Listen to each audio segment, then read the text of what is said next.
Welcome to the Marvel Alliance podcast, where we cover anything and everything to do with the Marvel Universe. From the comics, TV, and movies, we will go from the Mojoverse to Earth 616 to the Negative Zone to bring the Marvel Universe right to you.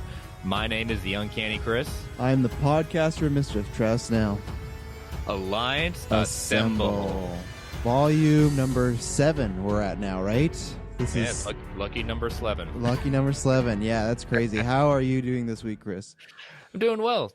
It's, heat of the summer and no relief in sight, but you get made some homemade pizza last night, so that's always a good thing. Turns out well. Oh man, don't say that. Now I'm craving pizza. I really would. Yeah, no. I know your thing. I'm not talking about we make the dough, we make everything. It is legit homemade. So. Oh my goodness, yeah. I've been trying not to eat pizza because I'm trying to do some toning and dieting and whatnot. But pizza's just been calling my name. Even just the cheapest pizza, I have like $10 rewards at Papa John's. Oh, don't do that! Don't do that. I know, so I'm trying, but yeah, it's funny here in Canada. We have like really hot days, but then like tonight it's supposed to like thunderstorm and rain, so we don't get the full on summer until like it likes to trick us in September. It just gets super hot, and it's just like, what's the point of this now?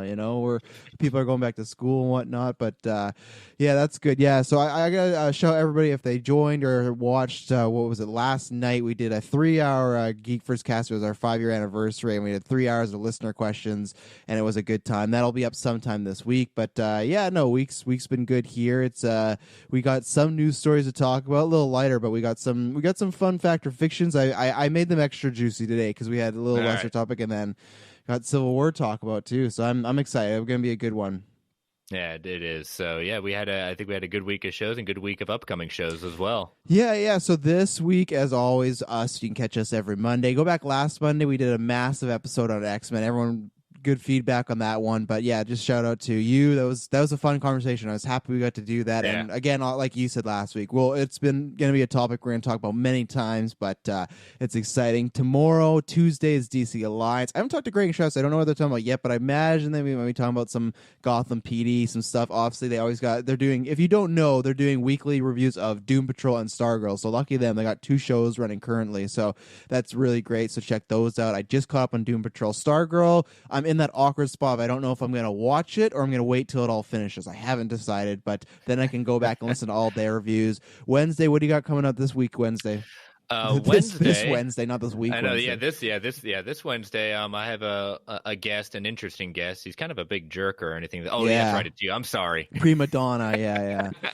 Yeah, you are coming on, and we talked about the first volume of Ultimate X-Men, the Tomorrow People. So we're keeping with the X theme. Yeah, and I was excited when you put that out there. People were like, oh, this is really exciting. So it's good. Like, not that Ultimate X-Men is, I wouldn't say underrated, but it's still, like we've talked about with a few people on Twitter, I feel like it gets talked about, not the least, but not as much as it should. So I was excited to see kind of some enthusiasm from listeners and whatnot. So this week, also in Slice of Film, that's back. I believe Katie is doing Batman 89. She's never seen it for the first time, which is crazy. There's some that I think are crazy, but the fact that she loves DC so much and hasn't seen the 89 Batman is wild. So I can't wait to hear and see if she enjoys that movie or not, because it is like a little dated. I feel like if you're watching it now, 2020, and actually we schedules didn't work out. I know I was going to join her for that one, but we in anticipation, before I knew my schedule was going to work out to be on that, my wife and I watched it last night, and I asked her when we were walking with the kids today, I said, what did you think? She said,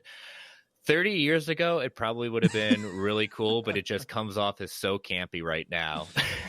And I said, the funny thing is they thought you're right on this thing that being quote unquote campy, but you go back 30 years ago, the only campiness you ever saw was Batman 66, and this blew everyone out of the water.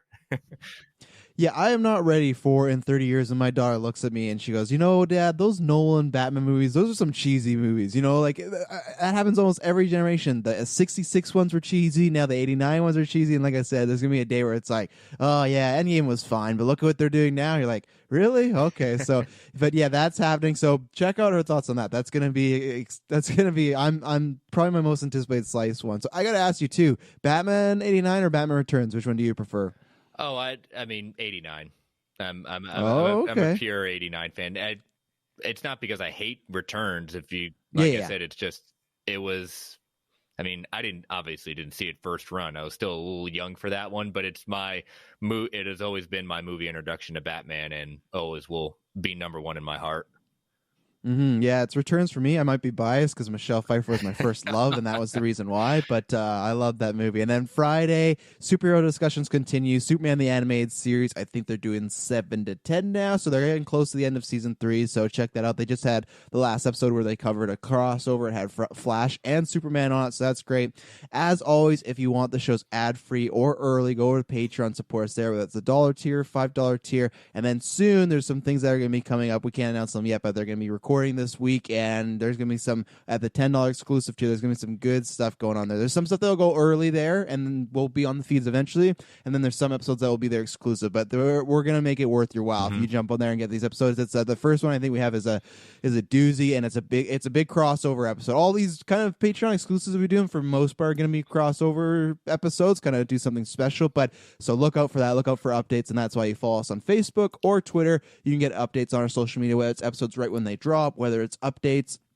As always, kind of like I've said, in the next little while, Comic-Con, we'll cover it, but I don't think we're going to do anything special as far as coverage because there's nothing too big. We're going to talk about that today, but we'll definitely cover in like the weeks, but something like a DC fandom, that's why I want to follow our social media because that's stuff we are going to do the day of or live casting, and once they get a schedule, we'll say, hey, we're live at this point, we're doing this, so that's why I follow social media, not just to give us a boost to help us spread the word, and that's why other thing to do, go over to Apple Podcast specifically as far as review, that helps us climb the charts, that helps us spread out and meet new listeners, which is great, so you can get more in the conversation. But yeah, lots of stuff going on. If you could help us out greatly, if you like these shows, all those things just take a few seconds to do. But I'm excited. We got some good stuff coming next week. I think they said maybe fandom they'll start 1 p.m. on the first day Eastern time. So I think I just heard that recently. So I think they were getting closer to announcing more start times. But yeah, for Patreon, actually, Greg, Travis, and I are going to be recording finally the DCAU postmortem for Patreon, so that should be coming hopefully by editing the near future later this week. Yeah, so that's I had a feeling Gray was on it because when I was talking to him, he's like, "Yeah, I'm watching all these movies and whatnot." I'm like, "Oh, he's making the run." So it's fun to see. It's fun to see him watch these anime movies that he hasn't really watched for the first time. So it'll be interesting. But yeah, let's go to our fact and fiction poll results. Yeah, so talk about interesting. Let's start off with this one. On an upcoming phase, the MCU will have half its film slate dedicated to the X-Men. Chris did Fact or Fiction last week. He made them all dedicated to X-Men questions or Fact or Fictions. And this was our first ever 50-50 poll results. As I was talking about before on Twitter, go there, and that's where we drop the polls. You can vote. I guess I was surprised by the fact, like, I understand why there'd be some fiction because half the slate is big, right? We talked about last week, that's a big chunk. So who knows what happens, but I was surprised that it was legitimately a 50-50. So yeah, what are your thoughts on that? A 50-50? Yeah, I mean, it's like you said, I think the big thing is comprehending like half a slate being dedicated to that. So that's why I kind of put it out there saying, but the X-Men being, it's kind of like, Fantastic Four, but again, bigger in the sense of, I think more people would be more, I hate to say it, but more people are going to be excited about the X-Men coming in than necessarily the Fantastic Four. I don't think I don't think that's necessarily too controversial. I mean, again, they're not top of my list, but I am looking forward to them. But I think X-Men outranks them in that one. So that's why I'm saying if they wanted to kind of really go off with a bang, that's why I kind of put it out there. And I think I said fact on that one for my end. Yeah, I did say fact too, just because kind of the sheer velocity of how many characters they have there, and I could just see it really taking over. Because I do feel that we talked about this last week, but when they get to X-Men, I do feel when they get to X-Men, they're gonna get to X-Men. Like they're really gonna. We talked about it last week. There's so much they can do, so many characters. So you could have, not that this would happen, but you legitimately could bench a lot of characters and say, hey, Phase 7, it's all X-Men because they have so many characters, and we don't know which route they're going. If they do go the Avengers or even some solo films route, then the world is their oyster as far as X-Men. They can do just so many. We talked about X Factor, X-Force. Like I said, check out last week. It was a good conversation. But I think it's just there's a lot. I don't think it's going to start off that way. I don't think they're going to say, okay, this phase is all about X-Men. But I think they could do a few X-Men films, and then if it's hitting, people are liking it, and then it's like, okay, let's start spreading this out. It's kind of like Disney Plus in a way where those characters, they're in the slate, right? And they're not movies, but it's like, okay, people are, we like Sam, let's give him a show. People are really starting to like Wanda, let's give her own show. So I could see the same with X-Men of, people are really digging Gambit, let's do that solo film. Again, sorry, Channing Tatum, you're gonna miss out on this one, but The second fact or fiction was a phase will end with an Avengers X-Men Fantastic Four crossover. 79% fact and 21% fiction. I wasn't surprised by this just because I think, like I said last week, how do you get bigger than Endgame? And it is, you got to get to that point. It won't happen right away, but it will be like, oh man, that lead up to Infinity War is like, I can't wait to see Avengers with Guardians. I can't wait to see Spider-Man. I think you will get that with these characters. Maybe you'll get Civil War where you'll get some crossovers, but you will get a movie with all of them, I think, eventually. Yeah, it's that would be leading towards whatever this quote unquote new big bad would be. Are we looking at the Skrulls? Are we looking at Galactus? Are we looking at Doom? It's Hammerhead. We'll revitalize. We'll revitalize it. I will say it, and so are the Hammerhead fans. A very one-dimensional character. I have not seen a deep dive done into Hammerhead, but here we are. Yeah, we didn't buy Spider-Man for Spider-Man and the gang. We just wanted Hammerhead. We need him to be the next. If Feige came out and said that, I would start to lose a little faith. I'd say, okay, let's see where we're going. But if he said Hammerhead's the next big bad, it was funny that the comment just reminds me. I'm in the middle of listening to Batman Beyond right now, and they have Greg Rucka on, and they're bringing up Gotham Central's being back in the news of HBO Max, with Reeves doing a TV show for HBO Max, put into that his universe, but looking at Gotham Central, and he was like, yeah, it'd be great if they actually do the source material, and like what happened at Fox, he said it looks like someone bought it at Fox. And then they came to the executives and said, well, wait a minute, where's Batman? Says, well, that's not what the show's about. That's what this is saying. You need to go back to Warner Brothers and get some sort of Batman in there. And then that's what happened with Gotham.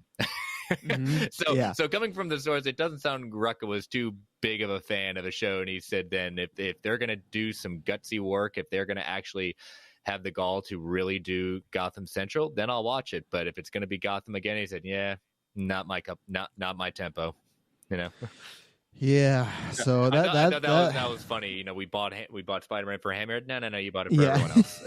Yeah. So. And then our last facts and fiction of the week was Deadpool will debut in the MCU in an X-Force film. Fact 33%, fiction 67%. So I went fiction. I think for me it was just the twofers of one. I'm still very worried about Deadpool and MCU. I'm not sure what's happening, but two was because you could be right. You could this gamble. That's always when you get very specific. That's like last week I had the hardest time because that's where it's like you got to gamble, but if you get that right, and it seemed plausible, but that was where I went fiction as far as I don't know if it's specifically that film, but yeah. So it went fiction. That was the last one of the week there. Yeah, no, I went fact on that one just because, like I had stated last week, it seems they're not sure what to do with him on a solo yet. Yeah, but I've been surprised before. Oh yeah, that's that seems like every past like these past few months we keep getting surprises, and so you never know what's going to happen. Yeah. So yeah, thank you for everyone that voted. You'll get to vote next week on all these new ones, and we have a listener one that we're going to get to at the one. But if you have other questions, submit to the show or fact or fiction, we'd love to discuss them. Yep. Exactly. So, yes, we did have a listener question coming in from our friend Brent at Brent Tech Prime from Fans Without Borders and Marvel Squadcast. He asked us both, what is your favorite Marvel origin movie? Any Marvel, not just MCU. So I proposed it to you that I'll take the question, and I'd say, why don't we choose our favorites from MCU and then non-MCU? That way we give, because there is some great films in the non-MCU canon, so I want to give credit where credit is due. So I'll let you know mine. For MCU, it is a direct tie, but I'll explain why. Because both of these movies did something incredible for what they did for those characters. First up, I've got Iron Man. That movie and Robert Downey Jr., I've been a fan of Robert Downey Jr. forever. And when he was cast in this role, I said, oh my gosh, a man who life imitates art. This is Tony Stark. And man, he established a universe that they weren't even sure that this was going to be a universe at that point. His going from the character arc from the billionaire playboy who couldn't give two F's about anything to where he was at the end. Such an amazing character arc and just the world that he established. And my tie is Black Panther. And the reason for that is we now for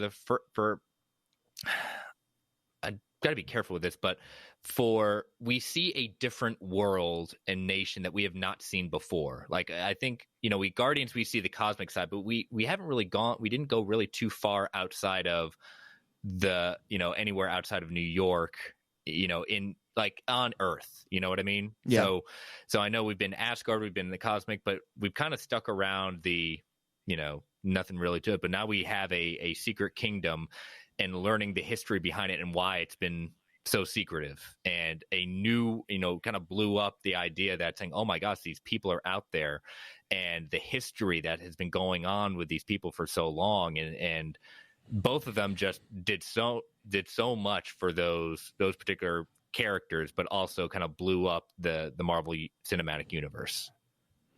Nice. So, are you want to do non-Marvel now? I'll let you do yours. My MCU. So yeah, so there's a few I would shout. Black Panther was not my pick, but just because it's one of my favorite MCU films. It's not my favorite. It's one of those because it's some of the, I almost say, origin portion is in Civil War. There's like, it's a weird disconnect for me sometimes. So here it's like a full, I think you're completely right in the way you pitch an origin story, but it's always weird when the movie starts and he's like on the plane and he's already Black Panther and he's already in a mission. I'm like, okay, it's like an origin hybrid, but if we're talking origins, that's definitely up there. The other one I'll give a shout out, I love this movie. I think a lot more than other people, but I love the original Thor.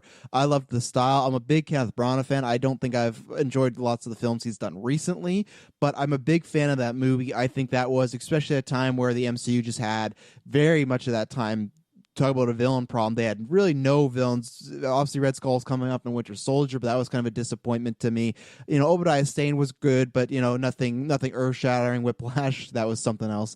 But I loved Loki, and that's where I fell in love with Tom Hiddleston as an actor. I just think he did such a great job. But I think that's very underrated. I love the vibe. It's a good fish out of water tale. Yeah, that happens a lot in origin movies now, but I think it's a movie that needed that, and I will defend that a big time. I think it's still, maybe it's not my top 10 anymore, but it's high. It's very close to top 10 for MCU movies for me. I'm a big fan of it, and Hemsworth did a really good job. And for me, it is the original Iron Man as far as MCU goes. It's there's just certain movies I remember as benchmark movies in my fandom, and that's one of them. That's if Dark Knight, because they came out the same summer. If Dark Knight was this is the grown-up Godfather of like, look, these movies can be serious and they could have fans that don't even appreciate comic books enjoy them. If that's what the Dark Knight was, if that was the kind of bring in non-comic book fans, this did that, but in a different way, where this had that James Bond, Mission Impossible, this movie's just effing cool and everyone really enjoys it. It was the movie, and then Dark Knight came out months later, but that was a movie where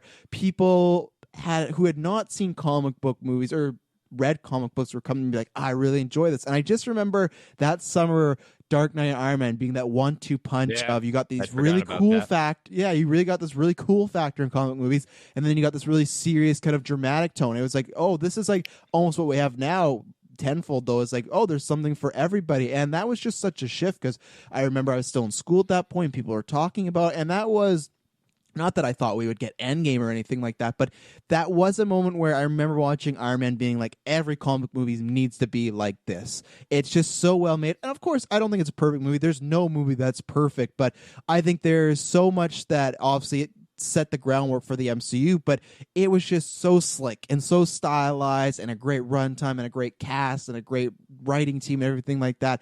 And people, again, it was in a world, and people don't give, like, people talk about Batman being grounded, and obviously people don't think about this, and I was talking about this with my fiance. It's funny that there's these rumors that Fast Furious 9 they're going to go to space, and the very first film, if you look, like they're just people doing heists, right? But if you look at the first film, the Iron Man in the MCU, it's very down to earth. It's very realistic. Like, it's just he's dealing with terrorists, and it's him building a suit with all his money. There's no aliens. Obviously Hulk gets introduced like a few months later, but if you just take that movie separately, if you were to watch that, let's say you took somebody, an alien, and they hadn't seen these movies, you show them Iron Man and then you show them Endgame, and you go, how do we make such a big jump from him just building a suit where he could barely fly it to him having like these nanotech and he's building a gauntlet? So I think it did build the foundation, but it's also just just alone, if that was the only movie, it was just such a kick-ass, just kind of rock and roll movie. And it was there's a reason the MCU was big, and like you said, Downey, I knew him from Ally McBeal,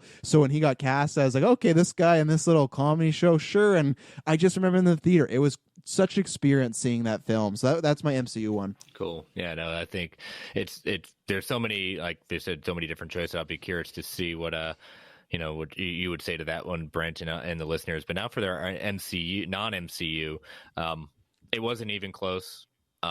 It's recent, but looking at the impact of it's Into the Spider-Verse. Yeah. Just taking a character that I really, really, really love, Miles Morales. At that point, it's takes a lot for someone in that, particularly in the Ultimate Universe. With the spoiler, 3, 2, 1, Peter Parker is dead, and a new character taking on the mask. But what they were able to do in that movie and respect, have a lot of the jokes and everything, but also have heart, have the conflict that's going on with Miles and the other characters. I mean, that was just amazing, and I just love the message of it. Anyone can wear the mask, and I think what they did for that movie, and I'm so excited about whenever a second movie is going to come out with that, because they did an amazing job establishing him in an animated movie, and hopefully one day we'll get Miles in live action. I think that'll be a good day as well. Yeah, you took the words right from my mouth as far as it has to be Spider-Verse. Obviously, maybe we'll be talking about this in a future episode that might be on Patreon or something like that. But there, to me, is a Mount Rushmore of comic films, and that one is on it. That one is just, there's certain films where I love majority. Well, I can't say majority because I'm not putting Howard the Duck on this list, but I love tons of comic book films, but there are just certain ones that I feel just go to a different level, a different gear, and Spider-Verse was that. And honestly, it didn't click in because I had seen, me and Dylan went to Vancouver for an early screening, so we had saw it 3 weeks before everyone else, and it didn't click in that I loved it, and I think I gave it a really high score when I saw it the first time. But then when I saw it a second time, it wasn't like, oh, I didn't like it and got, I took a turnaround. I thought it was great too. When the second time I watched it, man, this is something special, and people talk about, but just that "What's Up Danger" scene is one of the greatest superhero coming out moment in a way of the costume, the music, the cinematic. Everyone uses that shot, but that shot of him falling down, but it's in the reverse camera angle. It is just, it's iconic. It was one of those, when you watch the first time, kind of like Iron Man, where it didn't have the same impact historical, I'd say, so far, because unfortunately Spider-Verse, it did well, but to me, criminally underrated as far as box office. Not enough people saw it. I think it's just because animated superhero movies are still not the norm, and it's if it's not made by Pixar, people are always like, I don't know, so it takes a little while to get there. But it is just that movie is magic. That movie is just has so much heart, so much laughter. And yeah, and the other one I would say, if I was speaking live action, not animated, for me it's the 2002 Spider-Man. That to me, I always say the best origin movies live action or that and Batman Begins, and I'm in the vast minority, but I'm also someone that prefers the Spider-Man 2002 to the 2004 Spider-Man 2, and we could have that conversation one day. But Spider-Man 2, I think Spider-Man 2, I think the reason people love it is because I think it is just a better version of one. But I think Doc Ock is, he's portrayed well, but if you look at his actual arc, it really makes not much sense at all. They do a lot of the same tropes they did in the first one, but the first Spider-Man is just, it sets the groundwork for if people didn't know about Spider-Man, and something that origin movies do a lot now, which I get it because we've seen so many and they want action, but it doesn't rush to him getting that costume. It's a good 20 minutes or something of just take your time to meet MJ, meet Harry, meet Aunt May and Uncle Ben. And Toby is not, I still put Tom Holland above him, but I love Toby in that role because that's definitely the more kind of 60s Spider-Man, that kind of classic, and that's what I think he was very well cast for that role. Yeah, and I like that. I like that type of Peter, in my opinion. I like the kind of outcast, nerdy, and that there's tons of my favorite Spider-Man comics is Ultimate Spider-Man, so I have different varieties of Spider-Man, but for Peter Parker, I do like the kind of, he's a little awkward and doesn't know what to do, and he can't really talk to girls, and he's pining for this person, and you just got a mega performance by Willem Dafoe. Willem Dafoe is a monster in that movie, literally and figuratively, as far as what he does there, and just the scope of it. It was one of those two, again, where it just felt epic. I love that first X-Men film, but there's something about the action scenes. The score in the first Spider-Man is phenomenal. That Danny Elfman score is one of his best ones, and it doesn't get talked about enough. And the swinging sequence, I still think those are the best scene sequences. The way they shot them, how cinematic they were, and yeah, and it gives me my favorite live action image of any time in that one and two. I love Spider-Man when his suit's ripped up, and we're going to talk about that later on in the Civil War issue. But yeah, the Sam Raimi Spider-Man one, I'm a massive fan of. Yeah, I think Spider-Man was gonna, they're both going to be Spider-Man, but that I was debating between the two, and it just edged it out. But yeah, I'm a huge fan of this, a bigger fan of the second one. But you're right. But what the first one did, and hitting all the major elements that I would love to have seen in a Spider-Man movie, it did a very, very good job of hitting those beats. So yeah, you're right. It's definitely a high up on my list of comic book movies. But yeah, so those are our ideas on that one. Like I said, Brent and other listeners, tweet at us, and I'd like to know yours, and we'll read them on the show next week. Yeah, tell us why Howard the Duck is yours, or Ghost Rider. We'll listen to the pitch. Get some Captain America, 90s Captain America in there. Come on.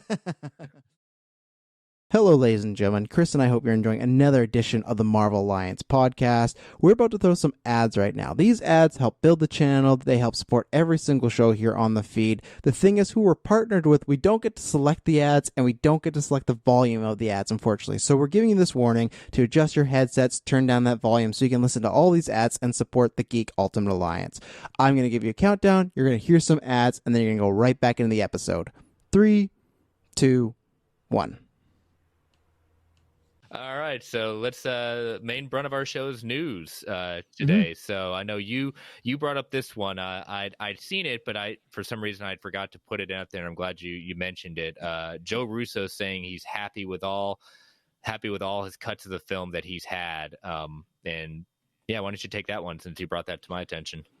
Yeah, so obviously, like the Snyder Cut, that's been a big thing for months, right? We've been talking about that as far as that's coming out, so I'm happy for the DC people. And Joe Russo, is doing press because I can't remember what is coming out. I think he's produced something that's coming out recently, so obviously media I caught tour. it, but I forgot to write it down. But as you talk, I'll pull the link back up and I'll find it for you. Yeah, thanks. So yeah, and then so he was just doing an interview media. That's what you do, right? And then they asked him about the Snyder Cut. He says, "I think it's always great when a director's original vision can find its way to the screen. We have been very, very fortunate in our careers that everything we did for Marvel we would call our director's cut. We are very gracious, and they were very gracious and differential, and very supportive to our vision of those movies. And there's nothing sitting on the editing floor that we would suddenly want back into those films. So at first it started as like, oh, that's really cool, and then I saw, and it's not like a big controversy or anything like that, but I just thought it was a good talking point where it took a turn where like a few people were like, he must be lying, like this can't be real, like this is not true, like look at the way Marvel just runs people. And I think we've talked about it a few times, but I think that just wanted to lead to me having this discussion with you as far as Marvel, MCU, Kevin Feige, and creative vision. So I wanted to throw it to you first. How do you kind of think about that as far as people go and think, oh, well, look at the way Marvel runs. He must clearly not, this can't be a real thing. He's just saying this and putting this out there. What were your thoughts on that? And what do you just think of kind of overall we've heard it before. It's very producer driven. Obviously, Feige and his team lay out plans, but what do you think on this topic? Well, I did find that they're promoting a new series called Pizza Film Short Stories and Relic, a must-see horror movie they produced through AGBO. So, okay, wasn't on my there you go. But I know, coming from the guys who did Community at that point. I mean, again, they've earned the credit to do whatever they want at this point at post Marvel. They can retire and say we're done. We've got Endgame money. Yeah. But to answer your question, yes, we do have a very big difference in where Marvel is to where DC is at that point, and the announcements that are be forthcoming from DC, and there's been very storied reasons of people walking away from Marvel because they're not as going to let them do certain things. Edgar Wright comes to mind. Oh God, what's another one that stands out in my head? Patty Jenkins for Thor: Dark World was supposed to do Thor 2 at that point. That caused a falling out with Natalie Portman as well, because she really wanted Patty Jenkins, and they kind of lied to her and said, "Oh yeah, it's going to happen." And then when it didn't, she was kind of like, "Okay, after Thor 2, I'm done." Yeah, and that movie suffers from a whole lot of things, including including a writer's strike that happened. I mean, those movies that came out during that year and a half during the writer's strike or post writer's strike is very evident. Transformers 2, that movie had other problems. But anyways, story for another day. But there is a history with Marvel where creators and I think Edgar Wright's the one that hurts the most is, the amount of time he put into that movie for Ant-Man and just the unfortunate nature of, when Marvel got to a point where, now we got an MCU established, they're going to want to protect their product in a certain way. They'll let them do some things, but not other things. And I think it's kind of like with a lot of films that we see, we can say everything we want about Warner Media and the possible new direction for it. We've seen ideas come forward, but until they kind of bring out it to the main forefront, like, it's put up or shut up. I want to see what they do to really think, talk is cheap. Again, huge Zack Snyder fan. I'm all in on that. I'm all in on these leaks and rumors if they're true. I just want to see some sorting out of it. But there's going to come to a point that you can. This is a money making business, and whether we like it or not, and Warner Media can say what they want to say. This is a moneymaker business. These are their this is the intellectual property that they have. We have a multiverse, great, but I guarantee you there will be things that they will say no to, just like Marvel and Kevin Feige was saying no to. The flexibility, that's the question at that point. I'm all about flexibility. I'm all about seeing different takes on characters. I've always said, and I'll say it again and again and again, if you don't like this take, guess what? You can go back to the books, you can go back to the movies if they rebooted it, and they'll never take that away from you. Yeah. But I think Marvel has gotten the reputation, and to their forefront, I mean, look at the box office. They are going to dictate a little bit more than probably maybe Warner Media is hinting that they're going to let a little more freedom with, Mm-hmm. And with the Russos, hey, maybe they learned to play ball. And, when you have Winter Soldier, Civil War, Infinity War, yeah, maybe they're willing to, give them a little more leeway than other ones. They built up that credibility with them, and they did some things that were a little some things that were hugely different, some things that are a little different in character direction. And some people might say they didn't like that, but they also proved themselves. For crying out loud, the people from Community were able to do my favorite MCU movie, Winter Soldier. Mm-hmm. Who saw that one coming? And but that's he may not be blowing smoke totally, but he also, it depends on where they were. This question was asked post Endgame. Maybe ask this question back when he did Winter Soldier, when they did Winter Soldier together. It might have been a different talk. They might have, they may have got a little more freedom after they proved themselves. Yeah, I think you brought up some good points there. One, me and Chris learned today that we're both semi-fans of You, Me, and Dupree, so that's always a good thing. It's no treasure, but I do like that movie.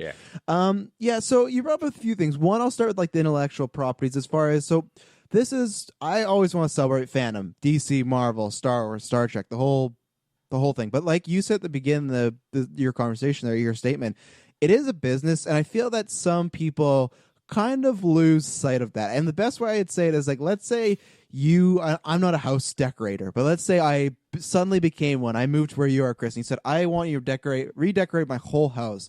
Now, the thing is, you're probably going to say, though, let's say there's 3 things I want and there's 3 things I don't want. If you came back from a week, you took a trip, you came back, and then those 3 things you didn't want were in there, you'd be, hey, I didn't want a fireplace. Let's just say I have no wood. There's no reason to put there. I don't want that. I just went, well, I think it would look great here. But you went, I don't want here. I told you not to put it there, but I really would want it in there. And then what it comes down to is Chris, who is the employer, would say, I'm the one paying you. It's my house. You're not putting that fireplace in here. And that's where, for me, as the employee, I should either go, okay, sorry, I was wrong, I'll fix that. Or then maybe I stand my ground and I just leave Chris with this fireplace and go, no, it's yours. And then I just leave. But that's the thing where it's just, people, I think, sometimes forget that this is a business. And I'm very happy for Zack Snyder, especially because what happened with his family and everything, that he's getting that cut. But that was always some of my side, too, of people getting a little mad, like, how could Warner Brothers do this? the reality is how that one's a bigger statement saying just loner. There's a lot more going on with. No, it with is, that. but I'm saying in a broad stroke when they say how could they do this? At the end of the day, they own it, and I'm not saying they bring in Joss Whedon's a good idea, but at the end of the day, them saying how dare they do this? You didn't spend the billions of dollars to get DC. You're not spending the money to make these movies. Do I think bringing in Joss and changing that whole thing was a good idea? Absolutely not. You can go back to my review back in 2017. There's lots of people that like that movie and now are kind of like, oh no, it's pretty bad from the get go. And I'm not a Zack Snyder guy as far as his DC films. I went, this Justice League film is not good, and they made a big mistake. Check that out in my review in 2017 on Geek First. I'm just saying at the end of the day, for people when they get kind of a little high and mighty over the companies, I get it because we love our fandom and we love our characters, but at the end of the day, it is a business and they own these properties. You know, it's the same thing we talked about last week with Fantastic Four 2 weeks ago with Marvel stopping funding and whatnot. It's like Fox didn't steal Fantastic Four. They went through the right legal loopholes and stuff. They paid for this. They are using it. It's not some sort of crime. So that's one thing as far as it is a business, and I just think that so many people have brought up Edgar Wright and stuff like that, but they don't also bring up people like Ryan Coogler or James Gunn, where James Gunn, I talked about this a few weeks ago on Twitter, someone talked to him about like, oh, the brothel scene. They did a watch-along for Guardians 2, and they said the brothel scene where Yondu's in this scene where it's a brothel with like a bunch of robots and stuff, and they went, oh, how come you didn't get it pushed back on that Marvel? He said, surprisingly, they didn't say a single word about that scene. They, like he said, of course, they have notes, but nothing about that scene. You would think as a Disney company, they might say, hey, take out the scene with the robot hookers. They didn't. We don't know why they didn't, but the same thing, Ryan Coogler, he has talked about how when he sat down with Feige, he had an idea as far as the big idea as far as putting Killmonger in this race slant, right, of tackling real life issues. But he had talked about that all that was really preordained to him and said, hey, we're starting here and we need T'Challa to end up here. Everything you do in the middle, that's completely up to you. And I don't think like there could have been other directors that took that slant, but when I saw those previews for Black Panther, I thought, oh, this is just going to be an adventure over the kingdom of Black Panther. And then when that scene happens, Michael B. Jordan in the museum, you go, this is a different type of movie. They did not show it was this type of movie. So you have people, of course, people that say, hey, I didn't have a great experience and I left or I was forced out, or the reverse as far as, hey, of course there's guidelines, but there is guidelines to everything. Like you were talking about with Warner Brothers, there's certain things eventually where they might go, you know what, we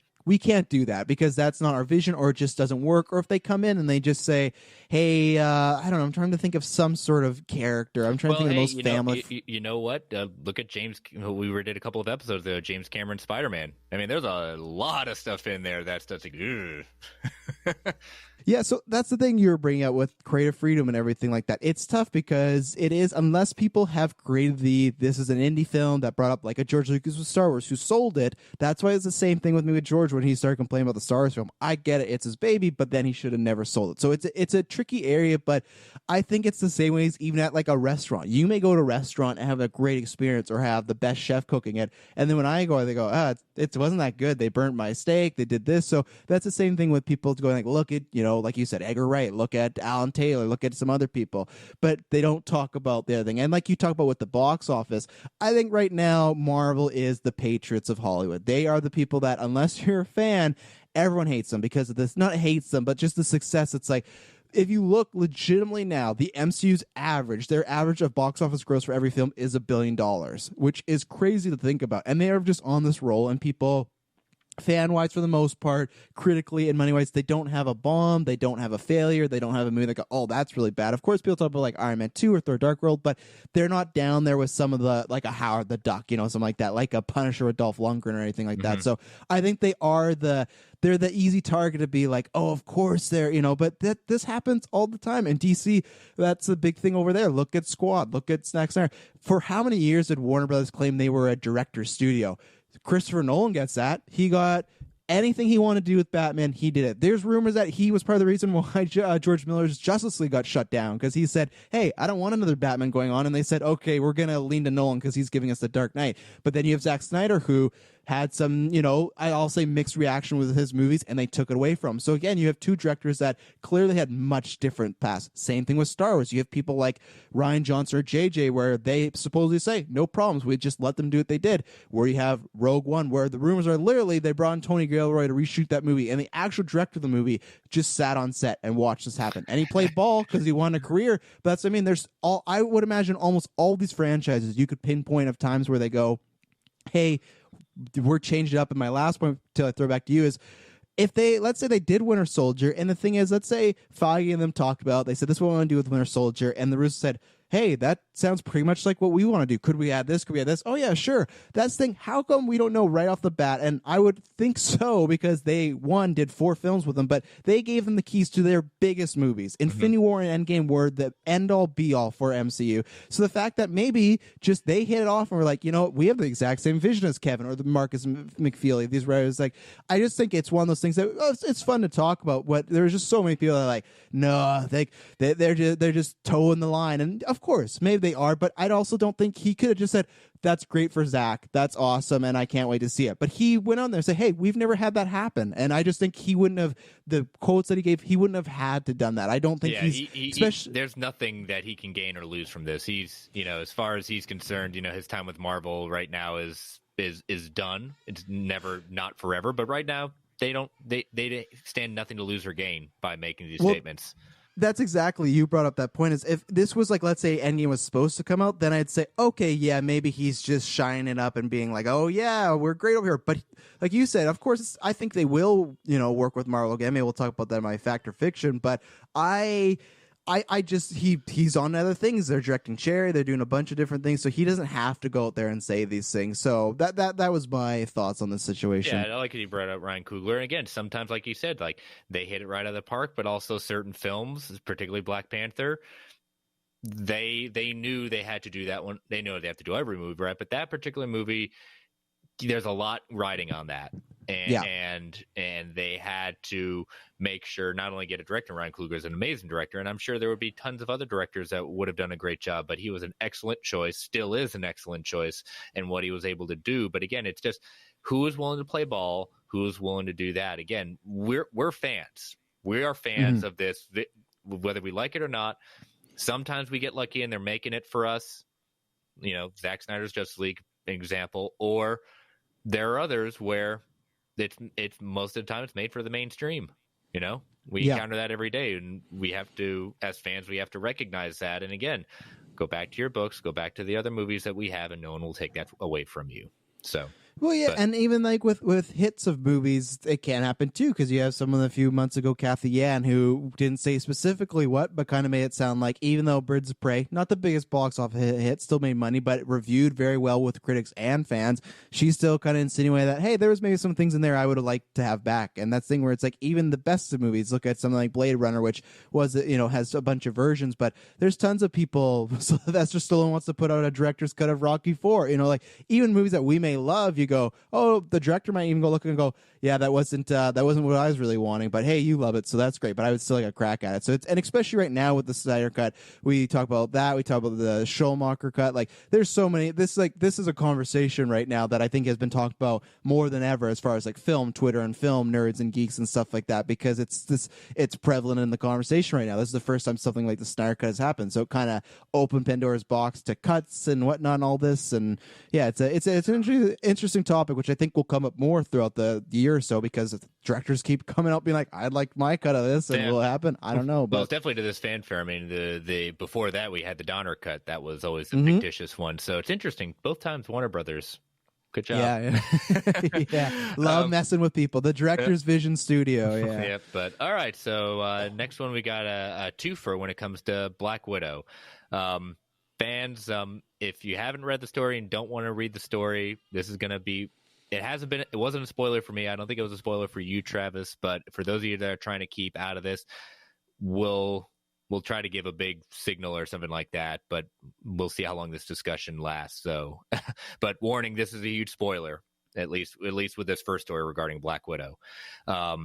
So Empire Magazine got an exclusive with director Kate Shortland. And she made the statement saying Kevin Feige realized that the audience would expect an origin story or so. Of course, we went in the opposite direction. We didn't know how great Florence Pugh, or Puh, is it Puh? Or Pew. I think like the O was Florence silent Pugh. or something. Florence Pugh, yeah. Excuse me. Florence Pugh would have been a very unfortunate. Unless you're related to Winnie the Pooh, that would have been pretty cool. But I've never said I pronounce any names right, but Florence Pugh would be, and that is she is playing Natasha's sister in this film, and we knew she would be great. We just didn't know how great. Scarlett's so gracious. We're like, oh, I'm handing her the baton, so it's going to propel another female storyline, and that's where it started taking off. And then the other quote, because I don't subscribe to Empire, so I don't get the full story, but it said, in Endgame, fans were upset that Natasha did not have a funeral, whereas Scarlett, when I spoke to her about it, said Natasha would not have wanted a funeral. She's too private, and anyway, people don't really know who she is. So what we did in the film was allow the ending to be the grief of individuals felt, rather than a big public outpouring. I think that's a more fitting ending for her.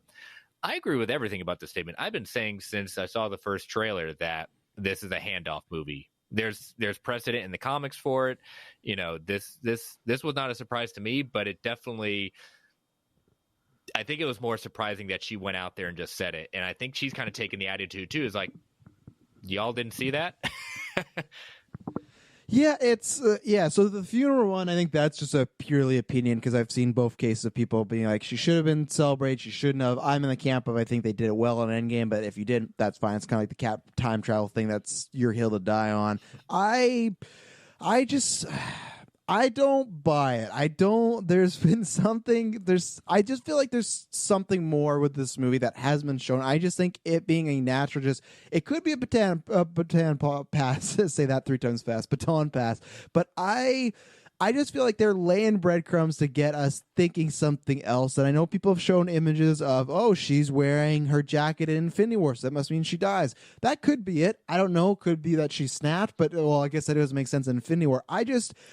For some reason, I don't know. I don't buy that in the next whatever phase there's going to be a Black Widow and it's going to be Florence Pugh playing her. I just feel like they are having some fun with this. I think they're pulling some, no, this isn't Khan and Star Trek situation. It's not as big, but there's I don't know why. I don't know why I'm so subscribed to that theory that because for a while I was subscribed to the theory that she was Taskmaster. So I was like, she's definitely not making it out. But now that I feel like they've shown some scenes of them in separate whatnot, like, and the actor that has maybe Taskmaster's maybe done some like Ray Porter, like Dark Side kind of hinting of it. So it's kind of like, okay, so you are maybe just Taskmaster. I still think this is just them trying to pull the wool over audience. If it is, she is the new Black Widow, that's great. Florence Pugh, I've said this before, for me it's her, Margot Robbie, and Lupita Nyong'o. Those are the ones right now fighting in my mind for the best actress currently in the world right now. Florence Pugh, if you've not seen Fighting With My Family, that's really good, but Midsommar, it's a very strange film, but she is just a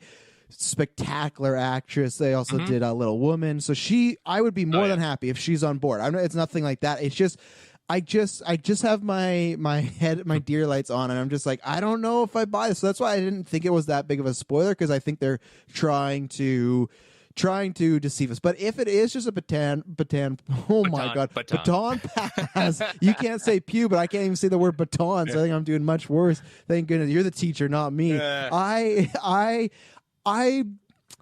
If it is a baton pass, is it a spoiler?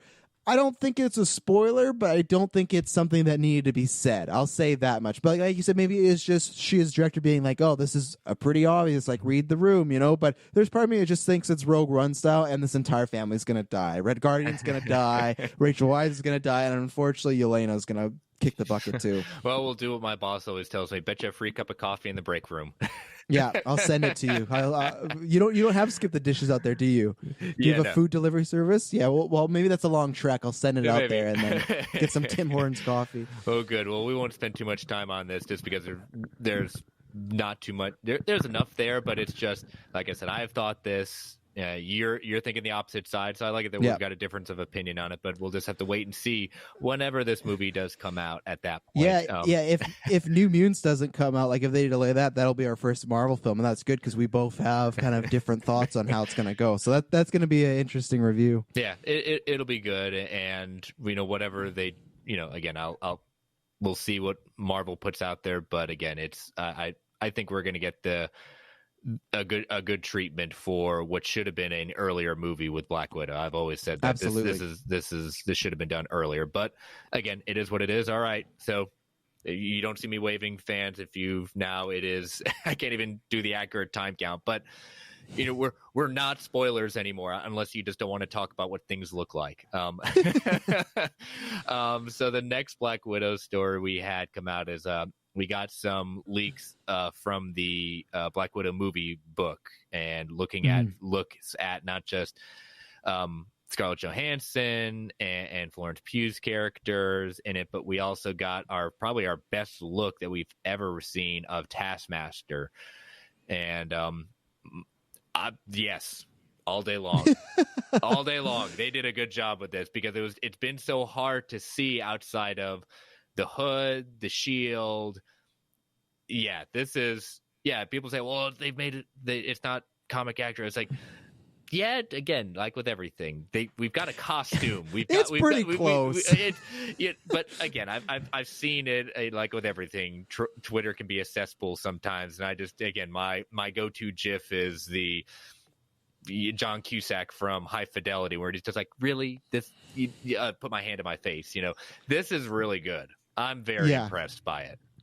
That just shows that we're getting so spoiled by comic book movies. For people to be like, this doesn't look exactly like Taskmaster. If this movie would have been named in the 90s, he would have just been called like James Cameron. He wouldn't even been called Taskmaster. He just would have been called like Task, and he would have had like a green unitard and had electricity powers. Like, that's Taskmaster. That's not like, think about where we were in the 90s and early 2000s. I think it's great. It's a great look. Taskmaster, we've talked about this a few times. He is one of my favorite, like, kind of like underrated kind of B villains. I was so excited when they announced him for this movie, especially lately. He's kind of having this run of, he was a villain in the Spider-Man game, he's going to villain in the Avengers game. So it's great when there's a character. I just love that I'm going to grow up in a world where I'm not going to have to explain to my daughter who Taskmaster is. She's going to grow up one day, watch Black Widow, like, oh yeah, that's a villain in the Black Widow movie. It's just, it's so great when you can see these characters that you love that are very minor, and you just go, oh, are they ever going to see the light of day? And he is, and I think he's perfect for this movie as well. Like you said, as far as the look, he looks to me phenomenal. Like, yeah, I could change some things, but at the end of the day, I'm pretty happy with it. But I think he's perfect for this movie, because you got to get the right villain to pair it with Black Widow. And the second they announce it, and we've seen the trailers, which I like the trailers, I've not been blown away by any of them, but they have made it a good threat as far as he's running maybe the Red Room, but just even you see him do Spider-Man movies, you see him do Black Panther. For the general audience, they give him a cool little gimmick, and you got to do that with villains. For people that are new, you got to say, why should I care about this villain? And it's like, oh, he's copying characters we love with Cap Shield. This is interesting. Who is this guy? He's masked, so at the end of the day, he might not be a surprise, but maybe under that mask, he's really messed up, like facially wise. I think they've set him up really good, and I am going to be, you'll hear, when we review Black Widow, you'll hear a very disappointed Travis if they kill this character off, because I think they either need to keep him alive. He could be. When films do this. I hate the killing of the villain. I hate it. I hate it. Yeah, like, I think sometimes it's warranted, and like a good thing, like, I hate Malekith in Dark World, so we don't need him back. But stuff true. Like, yes, So there, and there's some stories where it is, and that's where I'll even throw this out with Killmonger. I love Killmonger. I would have liked him to be kept alive, but if you look at his story, the natural progression actually does fit for him to be like, you know what? It does fit for a one and done, because he doesn't want to be locked up. He'd rather be dead than being locked up. So it was like, I would of course love more, and they could have changed the story. But if you make the story make sense, and you've kind of chewed all the meal in the bowl and go, okay, that makes sense. Taskmaster, you could keep around. We've talked about there possibly being a Thunderbolts. He could be such a great side villain in like a Falcon Winter Soldier season 2. You know, like, he could be sprinkled everywhere. The same way I love how they sprinkled Loki. That's why I love that he was still around, and he's still around, actually. That's why I'm in the camp that I'm really hoping, like you, that he survives, because with we do see in the trailer Thunderbolt Ross is in this. He would be and has been tied to the Thunderbolts in many different forms. But again, they have a little tip of the hats too. I mean, you look at that helmet, we see Taskmaster in comics. It's a skull as his mask at that point. That face, his mouth is skull-like at that point on the mask. So, but yeah, I'm impressed. I like the character of someone that has religiously studied the heroes and people he'd be fighting against at that point to pick up. I mean, that is if someone exists like that, it's a pretty dangerous opponent that they can be facing down. So this, when the footage we've seen, it's very cool that how well they have mimicked, particularly the Black Panther. Yeah, that was cool.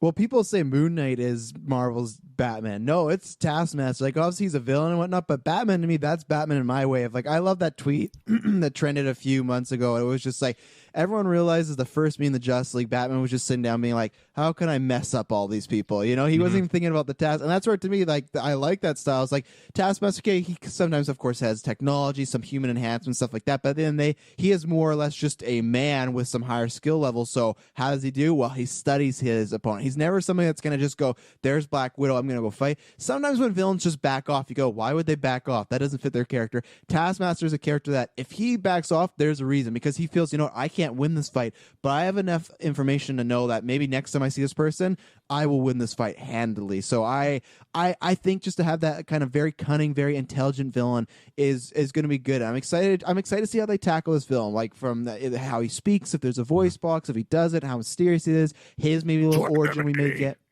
Yeah, hey, there's those rumors of Christian Bale being in Thor Ragnarok. Maybe it's a breadcrumb. Imagine a theater if he took off his mask and it was just Christian Bale. But I can't wait to see Task on screen.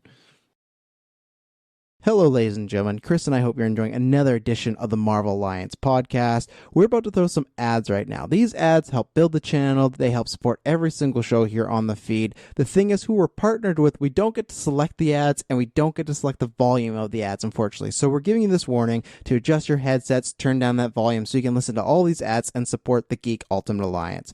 I'm going to give you a countdown. You're going to hear some ads, and then you're going to go right back into the episode. 3, 2, 1. Probably not the news we're looking forward to promoting, but it is Comic-Con, and Marvel has revealed that Marvel Studios will not be a part of it in this form. But however, they will have 3 panels at Comic-Con this year. The at-home Comic-Con, Disney Plus and Marvel 616, looking at the documentary. Looks like a documentary series called Marvel 616 explores how Marvel's rich legacy of stories, characters, and creators exist within the world outside your window. Each documentary will be held by a unique filmmaker looking at the intersection of storytelling, pop culture, and growing fandom within the Marvel universe. Then we have Marvel HQ, looks to be for the kids, destination for all our young Marvel fans. Check out everything Marvel HQ has to offer about your favorite superheroes with a comics read-along, Lego battles, this, that, and the other. And then finally, Marvel Comics, next big thing, with our editor-in-chief, CB Cebulski, as he breaks down all the new stuff coming from the comics world. You've got Dan Slott that's going to be a part of it, looking at Empire, X of Swords with Hickman, and then probably now with our next story, King in Black. Maybe there'll be a little bit like that. Spider-Man's going to be a part of it. So, yeah, that's Marvel at Comic-Con at home, and nothing to really. It's definitely not even close to anything of a DC fandom. Not even close, and I don't think they're trying at this point. It's particularly when they've already gone on record that Marvel Studios will not be a part of, Comic-Con at home. So, okay, if I really want to get excited, yes. First up is Marvel's next big thing. I love hearing about what's going on and maybe some hints and seeing some shots of Ten of Swords. What's going on with Empire, which I haven't heard too many positive things about, but maybe they're gonna stick the landing on it. And then the 616. I mean, I love the Mandalorian documentary, so if it's gonna be done in the league of that on Disney Plus, I think it's gonna be pretty awesome. But again, I think we both can agree it's a weak showing, and there's not much to get excited about outside of, and my excitement is just like what I would normally be excited about with a Comic-Con panel of these sorts. Oh, interesting. I can't wait to see what comes out of it. Yeah, I'm not surprised. I think we talked about this, I think it was like second week or something when DC Fandom was announced if they were going to retort. And I'm not surprised because I'm in the camp where I still don't think they're going to do anything. They're not going to do their Marvel fandom or whatever it is. And I just think that is one of the things. They just don't have anything to show. You and I have talked about this privately where it's just they revealed their slate. They're good. They don't need to. What else? Because you don't want to do that thing. And luckily I end up loving the game. But there's a game that came out last year called Death Stranding for PS4. It's a Hideo Kojima game. And I love it. It's maybe my favorite game of all time. But for a while they kept showing trailers. And I just went, you don't want to over promote something because eventually people will turn around and be like, when is this game coming out? Or when is this? And especially with some of these dates that they don't know with these Disney Plus shows, don't get people people excited till you are ready. Like those shows they're going to go back filming in August, but wait till you're done and then start rolling out, hey, we got trailers for this, that. They don't. They have a date for Black Widow. We don't know if that's going to hit. There's still articles and people predicting that we may not even get, which it sounds so bad, but we might not even get any new movies for 2020. They might just all be delayed till next year. So I think they are on a complete wait and see. And especially too, it's so funny that now they're doing this. I see a lot of people like, when are they going to put out something? I think, and he hasn't said this, but I got to use Greg as an example of last week on DC Alliance, him and Travis were talking about CW if it was too big, thanks to Brent. Like you said, check him out, Marvel Squadcast and everything like that. But he was talking about that after Crisis, Greg, was that, he was kind of not done with CW, but needed a break. And he said he kind of compared that to Endgame, where it's like that was a good endpoint chapter. And he didn't say he was done, but he was looking not that forward to what's coming up. I'm not that person. Everything MCU I've kind of liked to really enjoy to love.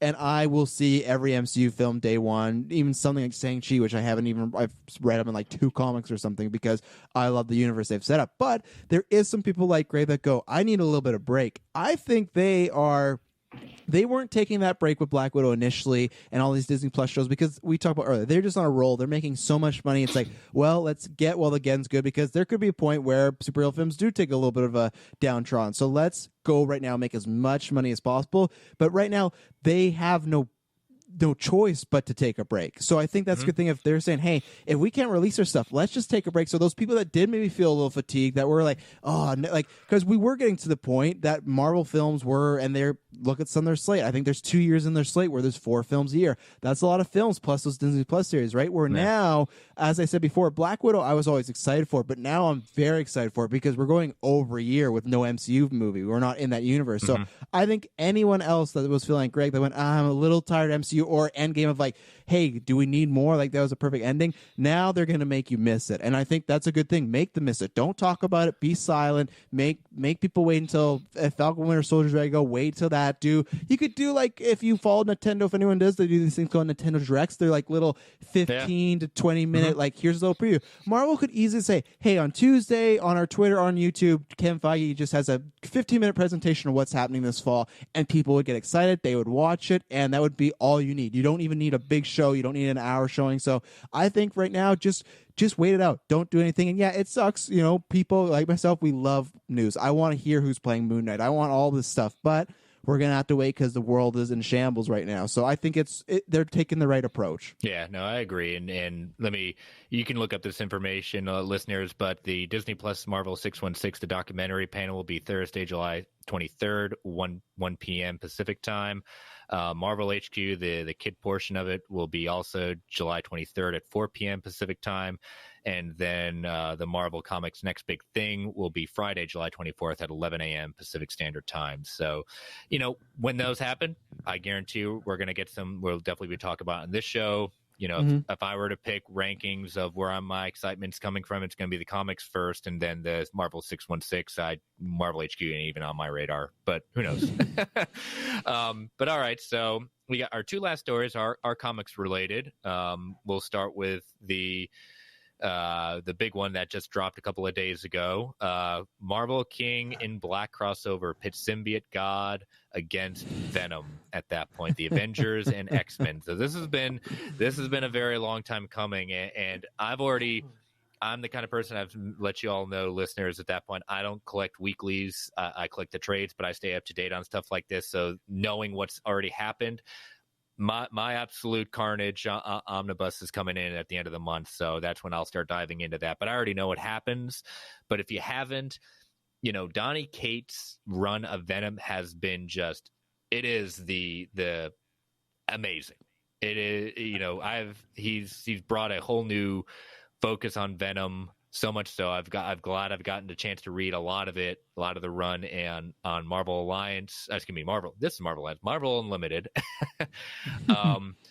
And he goes into this idea that's saying, as far as event books go, he says this is the coolest, darkest, most heavy metal Cthulhu dark horror thing I've ever been able to do. I still can't believe that Marvel's letting us go as dark and scary as we're going. Spoiler alert, we found out during Kate's run that there was a symbiote god named Null.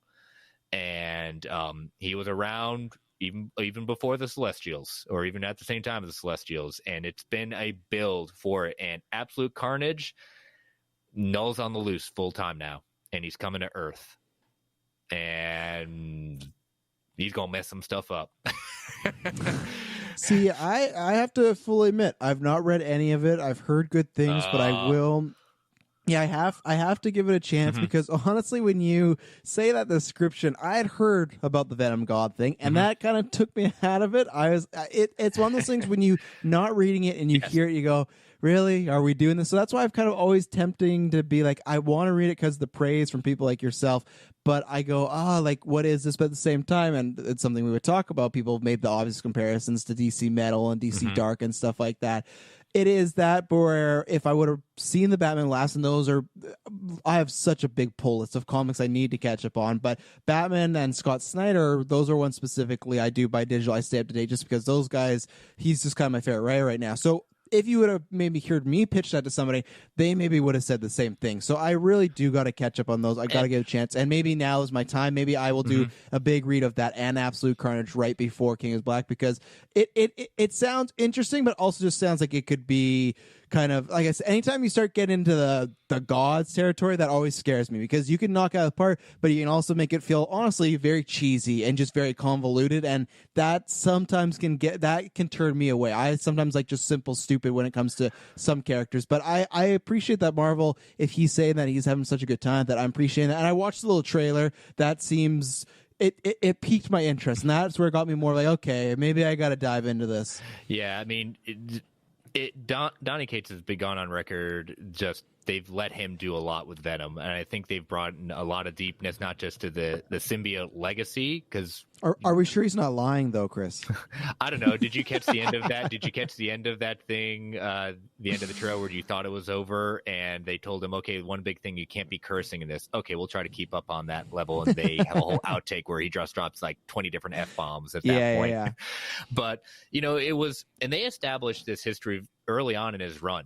Like it's within the first couple of issues that bring in Null and say he's a demonic king who existed even before the Big Bang, and he's waged never-ending war on, ever since his slumber was awakened by the Celestials. So this has been building, and the comparisons to Metal are there at that point, but I think to bring what many people consider before this, Venom being one-dimensional at that point, and now he's back with Eddie Brock, I think that it brings a lot more history of a very much unknown. They've dabbled in this a little bit here or there, but we really haven't really done to this depth of where the symbiotes come from and how long they've been existing. So, and considering that Venom, the symbiote itself, has always been considered, quote unquote, the runt of the symbiotes, him going against a god, sign me up.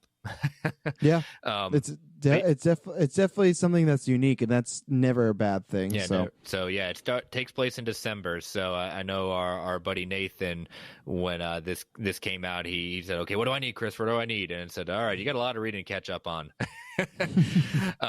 But it's the best Venom has been in a very, very long time. So, but our last comics news, another quick hit, is Marvel has officially acquired two iconic characters due to the deal with Fox, and they have reacquired Alien and Predator. And back to it. This is all part of the deal. So this was a foregone conclusion. It just happened of when, and this happened the week of 4th of July. So we're a little late getting to this, a little bit of old news, but IGN was the one who broke the story and had some images to go along with it by David Finch. And, you had the Predator holding Iron Man's, basically the helmet at that point, and just another image of the alien. There is nothing going on that they are going to have interactions or anything like that yet with it. However, not yet. But, Dark Horse had and I've got them in my collection, Batman versus Alien, Batman versus Predator. They've had Batman Superman versus Alien. And so there is a history. And so I'm sure it's being discussed, but it sounds like their artist of choice right now is going to be David Finch, at least in some capacity, working on these characters. And so cool. I've always, those are my deep cut horror favorites, Predator and Alien. So I'm excited to see what they do with it. It probably won't see anything until maybe next year of them doing something with it. But, Dark Horse had a long history. They've had the license since 1988, 89. And so big loss for them. But I'm sure when the deal went down, they expected this. Yeah, it was kind of a foregone conclusion. The part that wasn't a foregone conclusion was it is interesting.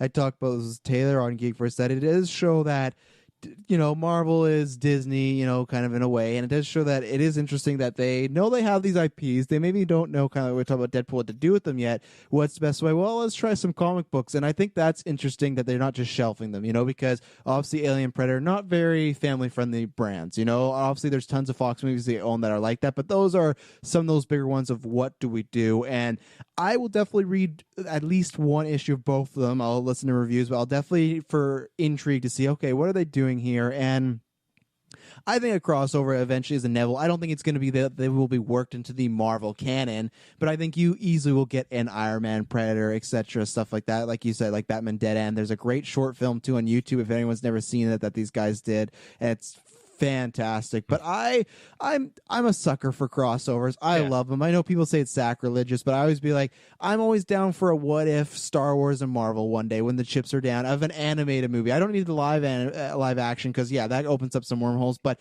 stuff like those Disney Infinity games back in the day, I loved all that stuff because if it's a graphic novel, if it's an animated film, you can literally say, for one movie we're gonna do an Iron Man v Predator. It's just an animated movie. Enjoy it. It has nothing to do with the canon. We're just mixing some continuity. Same thing with Star Wars. They've introduced time travel, which I'm not a fan of, but that's thing you can be like, you know what, for this, we're Captain America somehow ended up on Dagobah, and what happens when he meets Yoda, and that's where people are like, you can't do that. That's Marvel Star Wars.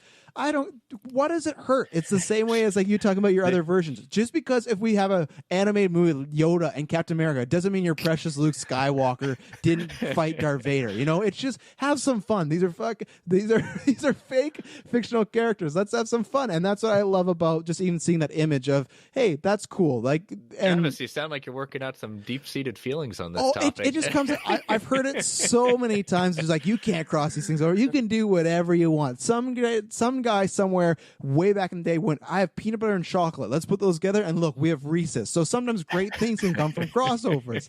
So I'm very excited for this. I'm excited that they are at least using the IP and it's not just laying dormant for a while. Yeah, and I think that's what people feared. They wondered if Marvel was going to just let Dark Horse continue publishing and just have to pay us the royalties at that point. Yeah. But it sounds like the fact that they wanted to reacquire them sounds like they have a plan. And sounds like they have an idea of what to use these characters for. And I'm kind of like David Finch when he said, "I'm looking forward to see when Alien and Predator wreak havoc in the Marvel universe. Even if it's again, we've got a multiverse in Marvel. We've got a Marvel Zombies. Guess what? This is not the first iteration of them doing some kind of quote unquote risque, some pretty M-rated material at that point. But like with everything that we talked about earlier, there are probably some things they can and can't do with it.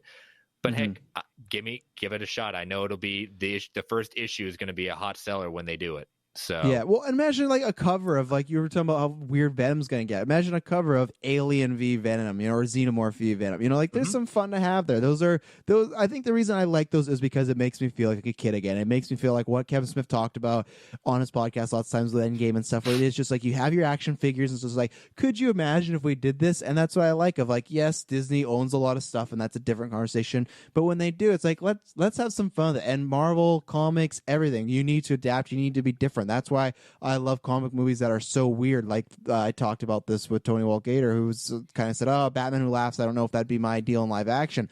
I want that one day because I want comic movies to get weird. I want them to get different and unique. And if that means Alien and Predator one day having a comic or animated film or something, do I want them in the MCU? No. There's certain things that I go, nah, this just doesn't really fit. There'd be too many weird things that like Tom Holland has or Peter Parker has like mentioned these movies in the movies, and the same thing as Captain America has Star Wars on his list, right? Movies to watch. So it's like, okay, well, clearly you can't do that because they've acknowledged that. But in some universe somewhere, you could have some fun with it. Hello, ladies and gentlemen. Yeah. Chris and I hope you're enjoying another edition of we'll the Marvel see, but, Alliance probably our podcast. biggest We're amount about to of throw news we've some had in a ads while, right now. some a These little older, ads but, help us yeah, build the this, channel. They help us maybe a little support pick up every at that single point, show but we'll here take on the it. network. So, But the problem is who we are partnered with. I don't want to say problem. We're partnered. Hello, ladies and gentlemen. Hello, ladies and gentlemen. Chris and I hope you're enjoying another edition of the Marvel Alliance podcast. We're about to throw some ads right now. These ads help build the channel. They help support every single show here on the feed. The thing is, who we're partnered with, we don't get to select the ads and we don't get to select the volume of the ads, unfortunately. So we're giving you this warning to adjust your headsets, turn down that volume so you can listen to all these ads and support the Geek Ultimate Alliance. I'm going to give you a countdown. You're going to hear some ads and then you're going to go right back into the episode. 3, 2, 1. want to head to some fact or fiction? Yeah, you want to start with Tony's and then I'll go Yes. to mine? Yeah, definitely. So Tony at Waltgator93 gave us a fact or fiction. And we'll definitely put it on the poll list because I'm very curious to see what people say. He says within the next 5 years, Marvel will announce a standalone out-of-continuity movie, sort of like what Matt Reeves is doing with the Batman and what happened with Joker. Mm-hmm. I say fact on that. I think I think well, yeah, I'd say 5 years. I could see them because again, I could see them doing that with Deadpool. I could see them doing that if what happens as a result of Doctor Strange and the Multiverse of Madness, maybe they're going to lean hard into the multiverse at that point. Marvel's version of it. I can see that. I can definitely see that. It may be. People say, well, maybe not 5 years, maybe 10 years. 5 years is a long time. And would it be, could it be a quote unquote movie in theaters or a movie on Disney Plus? Yeah, I say fact on that. I think that's very much a possibility, particularly if they see what DC can do with their multiverse. Both as we said it before, DC being successful is money in the bank for Marvel being successful at that point. The more they do it's a competition, but it's also their success feeds off of each other. Oh, 100%. And that's why I think I saw it coming around again with the Joe Russo comments of people being like, well, look at when BVS was announced, they changed Captain America Civil War, or they changed it into Civil War. And you go, well, yeah, the same way Warner Brothers looked at the Avengers and they went, we need one of those. We need our own cinematic crossover universe. They feed off each other and they get to be the test, right? If the Avengers didn't work and it just bombed, Warner Brothers would have been like, let's just keep making our solo movies. It didn't. It worked in the same way like you talked about with the multiverse. They could look and go, you know what? Bringing Michael Keaton back really worked. Let's bring back Toby for a film. We already saw it with JK. I'm going to go fiction on the 5 years because of kind of what you did in our very first fact and fiction when I threw out the Captain Marvel billion thing. I think because the real world life, I think it could happen. I still don't know 5 years. It feels just because it feels a little soon, but I think with COVID, there's some stuff that has been shuffled back a little bit and it could still continue to get shuffled back. And they had announced their slate to about 2022, I think, originally, and now I think we're going into 2023 because we kind of know Thor Ragnarok's the last one of this phase, but they've said they haven't put dates on it, but it sounds like the first year or two of the new phase 6 would be Captain Marvel 2, Black Panther 2, and Ant-Man 3. Those are the ones they've been working on, writing, they've announced, so it's just not titles. So that's why I think just because kind of real world stuff, but even then, if it was 7 years, I could say fact. And even let's say that there's no world thing, I still lean towards fiction because it's tough. The J.K. Simmons thing does give me hope, but it is something where Feige and that team, they love having their plans and they want people to know, hey, this is our universe. But you do raise a good point with Feige wanting to know everything's in continuity. But yeah, I think like you said though, that ask me this question again after Doctor Strange and Multiverse of Madness, because is that just a fun title where, okay, yeah, they are going to do some multiverse stuff, but it's really low-key, or it's really like, oh, we're taking our actors we kind of already know and change it up, or are they going to get really weird? I don't think Tobey will be in it, but let's say if we did see a Tobey Maguire or a Ryan Reynolds Deadpool, then I'd go, okay, they are really playing with this. So after Doctor Strange, I could completely do a 180, but before, just looking at the precedent they've set, I would say fiction, but anything's possible. Michael Keaton comes out back as Batman as Flashpoint, it hits, they could be, you know what, let's do something else, let's do and maybe that's the way we get a Punisher movie, something like that, where it's just like, yeah, because I don't think the Punisher, Daredevil, I think you can adapt for the MCU. I don't know if the Punisher you can, unless you want to do certain things like a Cosmic Ghost Rider stuff, but if it's just Frank Castle, I don't know if they want to really touch upon that with Disney, to be honest. Well, the thing is, yeah, you say that for Disney, but the thing is, they have to give the audience a little more credit than they do at this point. Is saying, yeah, it doesn't seem on brand, but saying, hey, we're not putting this out there for. We get that a character like the Punisher is not necessarily quote unquote kid friendly and never has been, but Yeah. Marvel has never shied away from that, and so Disney just needs to figure out how do we market something like that and not be looked at. How dare you put that out? I don't know. Marvel's been doing it forever. It's not like it. I know it's different because it's a book versus a movie and a TV show, but I would like them to treat the audience, the mainstream audience, with a little more respect, that we can understand the difference between an MCU movie for everyone versus maybe putting it on Hulu or some sort of warning. It's not impossible, and I don't think you're saying it's impossible, but yes, there's a bigger uphill to climb with that. I think it is just yeah. I'm not gonna say it's impossible. I just think, like I said, I think a while back when we talked about Ghost Rider, I think it would be something like that. I think it would be something like the way he got the War Machine armor. I think we've talked about violence in these movies. They have them, but lots of times they're the animated violence, right?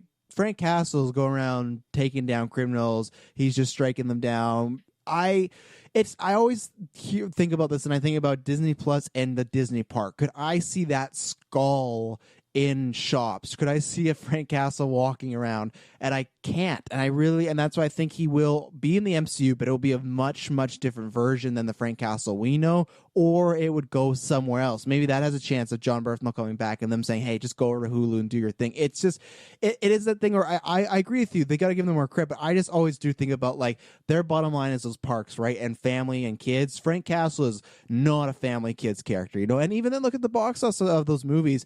The other movies were radar. They weren't the greatest, but he never lit up the world, right? He was never the biggest character. It's funny that symbol is very recognizable, but his movies were never mega successful. So I don't think they're also jumping at the opportunity to be like, we got to get him in there. But it's one of those that same thing. I'm excited when we get there because I want to see how they would handle Frank Castle in this universe. Because that is a character like Deadpool. They're going to show how much edge they really want to give. Hey, so it's what we talked about Frank Castle in a little bit too. Look at that timing. Yeah, it's funny. So yeah, that's a good one. We'll throw that up. Let us know your fact or fiction. So mine. So speaking of, he's also coming up in an issue we're about to talk about, but I'm going to talk about our favorite Devil's Hell Kitchen, Daredevil. Daredevil, fact or fiction, will appear in the MCU before the end of Phase 4. And I'll say Daredevil / Matt Murdock. Doesn't have to be him, the cow, just that character. Will appear in Phase 4 at that point. In Phase 4 right now, I can't remember. Is our Spider-Man movie coming in from that angle?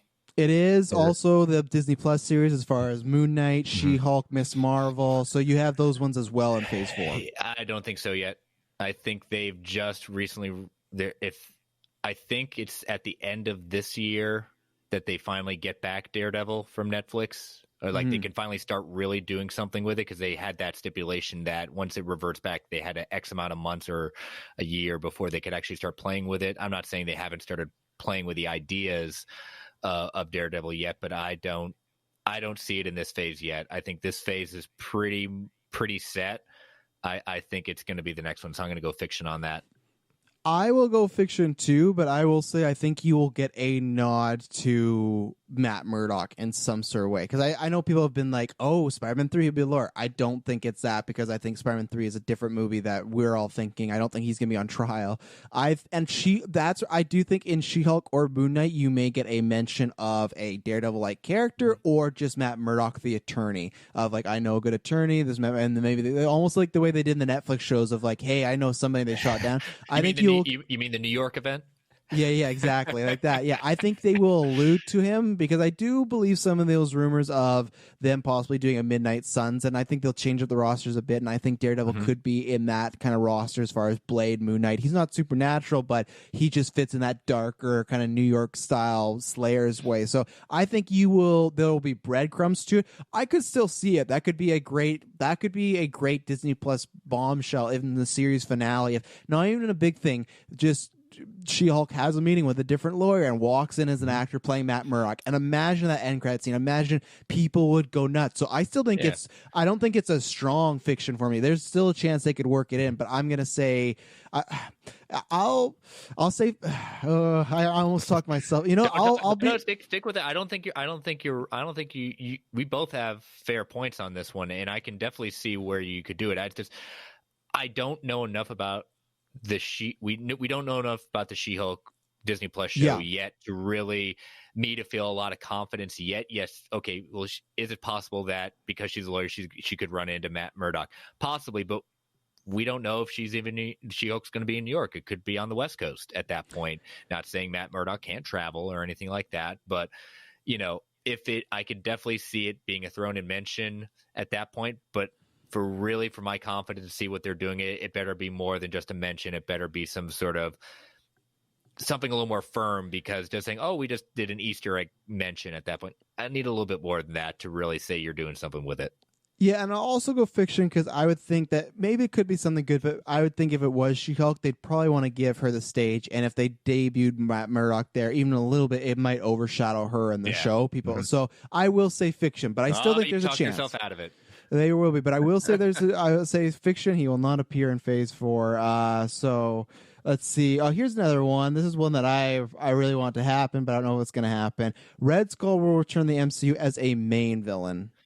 Yes, I say that's a fact. I think that was one of my biggest disappointments. I was really excited when I saw him in Endgame at that point, but that character and what Ed Brubaker did with that character when he brought him into the forefront, man, you can not saying Red Skull was done wrong at all in the first Avenger. I just didn't like that we completely took him off the board as what he did now, because we just didn't, when they put him in Endgame at that point. Oh, that's brilliant. Okay, that gives some brilliance to the character. Well, guess what?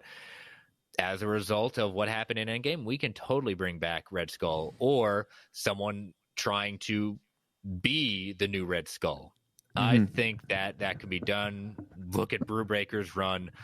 There's your blueprint of making the Red Skull a legit threat, and how big of a threat he became. An X-Men threat at that point too. And I won't even go into that kind of what they did with that. That was like, wow, all right, we're jumping the shark on that one. But I say very much fact. I don't even want to put a phase on it. He will come back. I'm just gonna say it. Mark me down. I'm gonna say my heart is hurt because I'm gonna say fiction. I think that they maybe look at the character. I think you're right. There's ways they could bring him, but I think they got Fantastic Four. They got X-Men. They look at all these, and like you said, he has popped up, but they have all these other characters and villains down the line. I just wonder, without Steve Rogers and Chris Evans tying him to that version. I know they have a different actor playing him and whatnot, but I just wonder if they look at that and they go, we're kind of done with that. I want nothing more. Red Skull's one of my favorite versions. You shout out a great adaptation of that character. He is one of my favorite Marvel villains, and I don't think it was bad in First Avenger, but I always use the words disappointing or underwhelming. That's the way I use as far as there was so much more to do, but I accept it for what that movie was supposed to be about, and it could only go, like I said, Red Skull became a bigger threat in Marvel Comics, when Brubaker got a hold of him. He became a legit, because I kind of looked at it as, okay, he's Captain America's arch enemy. Enemy. But we read those things, they're kind of he started off as a gimmick character at that point, but what they did with him, he could be a legit threat. So yeah, they've got tons of toys still left to play with in Marvel Comics. So yeah, totally, he's definitely probably not at the forefront, but I'll go fact because I want it to happen. Yeah, and that's the only reason why I went fiction, is just because I feel that they could have tied it to Steve, but with him being gone, I don't know that happened. Maybe use him elsewhere, so we'll see. I want to be wrong. There's this one I want to be the most wrong on as far as a fact or fiction, because I love that character. So my final one is tying it to one of our main topics today. The Russo brothers will direct the next Avengers film. Fiction. Oh, I think you and me are the same on this one. Unfortunately, because I love all their work, and I would actually be fine with them just having the ball again. But I think they're going to give it to someone else. And I'm glad with that. they did their time for King and Country, and if we don't see the Russos in the Marvel universe, I think they'll be fine with it. Again, these movies take, especially how long they've been with this, Yes. the MCU, they want a break. They want to do their own thing, as we just read about. I didn't even know what they were doing, and probably not going to be on my radar necessarily unless it pops up on one of my streaming services, but I don't see it. I think, and I don't want them to do it because there are so many great directors. Give it to Ryan Coogler. Give it to Ryan Coogler. Let him do it. Give it to another person who's going to become. You're plucked from, like they plucked the Russos from Community, and look what they did. Give it to them. There's going to be someone that's going to prove themselves to take it on at that point. So yeah, I don't see it. It's fiction. Yeah, and I still think, because they have joked that they said, hey, I don't know if we're going to come back unless they do Secret Wars. We really going to come back for that. I don't think their time is done in the MCU. I think they will one day return to the MCU. I don't know if it's directing Avengers, and that's why I said the next Avengers. I could even see down the line of, let's say we do another Avengers movie, and let's say, hopefully it's great, but let's say it does kind of get that Age of Ultron reception, go, it wasn't as great as the last ones. Marvel could look back and go, you know what, we worked really well with the Russos, we want to bring them back. Fans would be like, oh, I can't wait. So I could even see them doing another Avengers movie, but the next one, no. So that's why I had to specifically say that. So I'll go fiction as well. So yeah, this week Tony's and ours will come out, vote. Let us know as always if you have something to shout them out. But yeah, and then next week is your turn, Chris. Yep, I've got one that I saved from my last one at that point. So at least I've got one in the bank at that point. I got to come up with two more. So but yeah, Perfect. Those were good. I enjoyed them. So all right, so on to the final segment. On a final segment, Civil War issue. We go to Comic Book Club with Civil War issue 5. Spidey's seen better days. Spidey's having a bad day. Peter's having a really bad day, and it's Parker luck, unfortunately. And I think this is where, when you get big events like this is where tie-ins really help flesh this out. Because I collected this. I have them all. I had the full Civil War run, tie-ins, everything, including in my long box that I'm staring at right now. But and they're all on Marvel Unlimited, and I just don't have the time to really do a real deep dive into it. But I know what's happened prior. But if someone's coming into this and just reading it, it's a little jarring seeing that, even though they've given hints in the last issue or so that Peter's having second thoughts, it's very clear something's happened prior to this to be a big leap. Even though they're really good at saying all you need to do is read the big story, you'll get most of it. And they're not wrong, but this beat seemed a little off without the tie-in at that point. What do you feel? I 100% disagree, or not disagree. I 100% agree. As far as I think this is overall not a bad issue, but I think the weaker issue. But I had forgot, because I usually do read the tie-ins, because I also think the Spider-Man tie-ins are the best one for the Civil War, the most interesting. So I think they could have made this 8 issues, and you could have even made issue 7 just fully about Spider-Man, because him revealing himself, that was a big deal. So I think you could have given more time. I kind of forgot, because I always, like you talk about, in my mind, I just have it, bing, bang, boom. I have that story planted in here. But without it, it actually took me out of it for a bit. But, right, I had to think, like, oh, no. It felt like I missed an issue. That's what it really did. Well, especially when I'm looking at the panel right now, we had, Happy talking with the ones who just defected from Cap's side. And I was gonna say, maybe tell the listeners too, if they haven't read this, what happens to Spider-Man. So if they are not reading along, but they're just following along. He's had a big crisis of conscience as a result of what's happened with the Goliath, Goliath falling at that point. I mean, they hinted at it last time. It's there's not a lot that it's just more of understanding Peter, because right now, you see the next scene up there where he has all of a sudden there's like, he's Iron Man, Tony's in Iron Man armor, Spidey, Peter's there, and there's a big hole in the wall, and it's just like, what happened that created that hole? We're at the final conflict of their discussion, and we didn't get to see any of it. So to just jump from last week to be like, I'm kind of questioning my decision, to Tony is literally standing there ready to fight, like ready to take him down. It is a massive leap, and I think with the issue, like I said, you could have worked ways into it to show how he's a bit more worried about his family, how he's a bit more worried about his friends. I think that does hurt this issue the beginning of this issue quite a bit, and that's what it starts off. I mean, he goes after, and he keeps on saying to, you've revealed yourself now. Now you're going to turn against me? Do you really want that? Who's going to protect Aunt May? Who's going to protect Mary Jane? Do you really want to do this right now? And Peter's just like, boom. Don't you dare talk about my family. You have no business to do that. I was gonna say, I think as we've talked about before every week, but this is another issue that's showing Tony. They do paint him a bit more on the villain side, but he's not a full villain, but he's fully seated in that camp now. Okay, you're the antagonist of the story. It's not so much of a, I think in the movie they do a better job of the, who do you trust? Both sides having issues as far as the Accords and as far as the personal stuff. But this, as we're getting to the point now where Tony, he's the full on villain of this story. And now the turning loose of the initiating the Thunderbolts program at that point, with Jack-o'-lantern and what was his Jester. Yeah, they really Jack-o'-lantern. I knew Jester. I was like, oh, that's a deep pull at that point.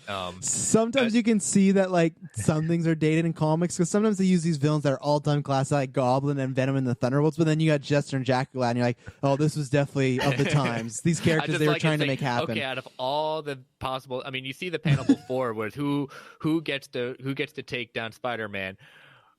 All right, I would have thought Venom wanted the first shot at that one, but no, we stick Jester and Jack-o'-lantern onto them, and they thought they were going to kill him, at that point. But there's like, nope, don't do that. We're going to pull, again, Thunderbolts is their version of Suicide Squad. You don't want to do that because, we'll take you down at that point. Yeah, but that sequence of they've got Spidey against the wall. You don't know if they're going to follow through on listening, but we get 2 gunshots, and just seeing Jack-o'-lantern just get it explodes at that point. That was It's a great entrance for Frank Castle, who is he's not in this issue that much, but he kind of steals the show with the dialogue. They give him the conversations, and because Frank Castle is, if you add him into any equation, any comic book, he is the greatest wild card. He's I think I share that he's one of my favorite Marvel characters just for that reason. One, for his story, but two, it's just he is very unpredictable. Even at times too, and you don't think he'll have heart, he really does. So it's he's a phenomenal character. So I've always remembered that entrance. And he didn't come out of nowhere. If you have been reading along, there has been a shadowy figure with the ski mask, at that point lurking in, and he makes acknowledgement of that. But just seeing that one panel shot of him bringing Spidey just decimated at that point, get him medic in blood now. And they're all shocked to see him. Like, they say, wait a minute, why are you wanting to join our side, and what do we even want you on our side? And he says, I've been watching your back. And there have been times that you all could have been taken out, and I've been watching your guys back. So, you may refuse my services, but he's not about what's going on. Especially his big thing was when their side's going to use the villains, that's my problem. I was going to stay out of this fight until they did this. Yeah, that was a big red flag for Castle, and I love that reasoning, because it's like, yeah, why now? And then when he says that, perfect reason, perfect, makes sense. And I always love him and Cap's connection too, because they have they don't have too many comic book runs and stuff together, but they have such kind of a layered dynamic where Frank Castle, he talks down to a lot of people and disrespects them because he's Frank Castle, he's bullheaded. He doesn't do that to Cap, and obviously it's kind of, it's that bond of they serve time in the war and they look at each other, have the experiences. But then you have Cap on the other side, who he knows there's a good man in there, but Frank just does so much bad things that it's just like, can we trust him? Do we have to work with him? But we're in the situation where now we have to work with Frank Castle, and I love that line of like, we're going to work with Hannibal Lecter, and he goes, Hannibal Lecter doesn't have a Black Ops train that can get you into Baxter Building, and it's just like, that's where they are, right? Where in other situations, and it has happened in comic books, where people don't want to work with Frank Castle. Other heroes fear or dislike him or look at him as a other villain. They don't look at him as one of them. So the fact that, again, this shows stakes as far as how low they are and how down they they are, they got to turn to a guy that they're comparing to Hannibal Lecter, who's a serial killer that eats people. Well, so not a great slogan you want for yourself. And I can't even remember the issue, but even Frank Castle recognizes where he stands versus where he considers a quote unquote law abiding, the one, Cap side, or even the police at that point. There was a very famous issue where I think Castle was helping out a cop or something like that, and Frank had noticed that, saying, "Hey, what's that on your thing?" "Oh man, we support you. We got the Punisher symbol on there. We just want to say to you." And he takes it off the car and tears it up, and he goes, "There's a difference between you and me.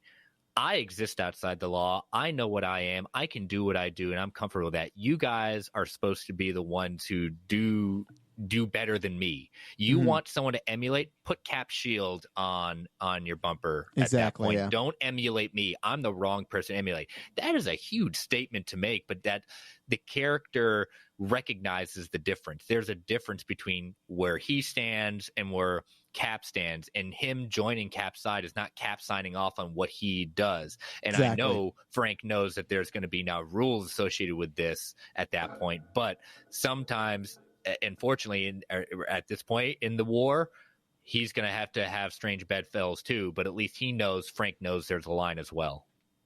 Yeah, I agree, and I think that stuff's all done well. For the rest of the issue, I think this is one of those classic kind of you forgot one thing. We forgot there's a spy in their midst. There's a spot. What? Sorry. There's a spy on Cap's team. Right. I forgot. I actually kind of forgot about that in general. That it was her. Yeah, we got Tigress taking some cell phone footage and getting ready to call Tony. And we had seen other people like from the last issue that gone over, like casting and everything like that, like went over. And that's what I was gonna say. This episode or this issue had a lot of good things to it, but I think for the most part, one, I had that issue of Spider-Man, but the other thing is this: if all the other issues have kind of had these big themes, I don't think this really had a big theme. I think this is more just a setup one to we got the two final issues. I think this was the first one. We always talk about ending on like a big cliffhanger. It didn't really do that, but it's almost at that point where you're in now and we're going to that final confrontation. So that's where, again, I think it is a slower issue. Not too much happens, but I think it is kind of a setup episode, a setup for the finale, the last two parts and stuff. And the last thing I'd say for my notes is I got a kick. I love when Johnny Storm is just like, "Man, Fury couldn't find us a brother and sister duo. We're happy husband and wife. This is just too weird." That's a little awkward at that point. But you're right. The big thing is Spidey officially switching sides and the revelation of Frank Castle. But you're right. It doesn't end with a huge bang like the last ones. Daredevil gets caught. Daredevil's gotten caught at that point. And Tony's trying to convince him, saying, "If you join, we've got the 50. I would love you to lead your own team," things like that. And it was a nice pitch. Yeah, it is. And he says, he had this thing and said he was saving it for you. One of the soldiers goes, "Yeah, silver dollar. I don't understand." He says, "Guess that's 31 pieces of silver you've got now, huh? Just sleep well, Judas." Yeah. And of course, Matt being devout Catholic at that point, and he's going to throw that at him at that point. Because, I love that, everyone says, "Man, I'd love to have that one thing I could go to and just say to screw you" at that point. That's Matt's line. And I think it's a perfect line to end coming from him. But again, not a, Thor coming down and thunder and the revelation of, Peter revealing himself to the world. But like you said, this is a setup for the final acts that are coming. We've got 2 more issues. Mm-hmm. Yep. So we know some big things are going to be happening. And oh yeah.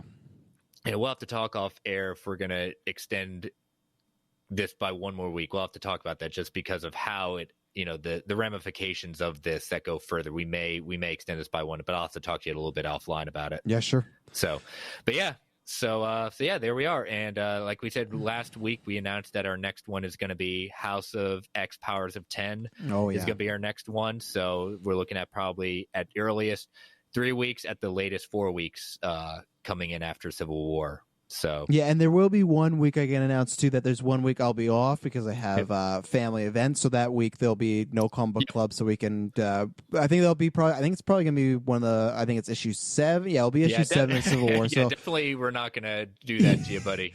yeah. So the 1 week where Christy's gonna find someone great to co-host, but so there'll be one break a week. But yeah, as always, stay tuned to the show or social media. We'll be updating you. But yeah, we'll finish out Civil War and then House of X, Powers 10. That's gonna be some great discussions. So yeah, we thought this was going to be a smaller episode, but this is kind of average length. There was lots to talk about actually. So yeah, good. So like I said, another great episode. We'll have another. We appreciate y'all. Those Brent and Tony writing in with their stuff. As always, feel free to continue writing in. We love that kind of stuff. But you want to kind of start the sign outs? Yeah. So you can find me, Travis B. Snell, on Twitter. You can find me, like I said before, here every Monday, Marvel Alliance. Just follow my Twitter for all the updates. You find us on Geek First. We're doing Nolan retrospective right now. Xbox gonna have a big event coming up, so we'll be covering that. But that's what we kind of do.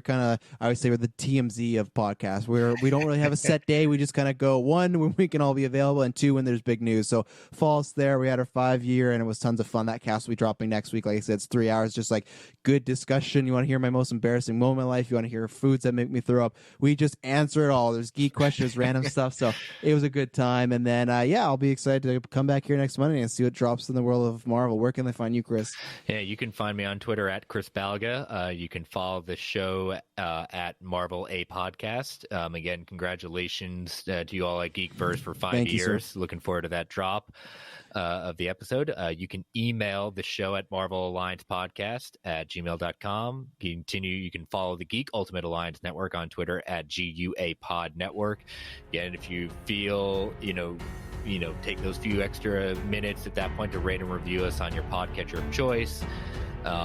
And as always, listeners, we always enjoy getting that feedback. So let us know, contribute, give us some questions, give us some ideas. But again, thanks for another great episode, Travis. Thank you, listeners, and as always, Excelsior, true believers.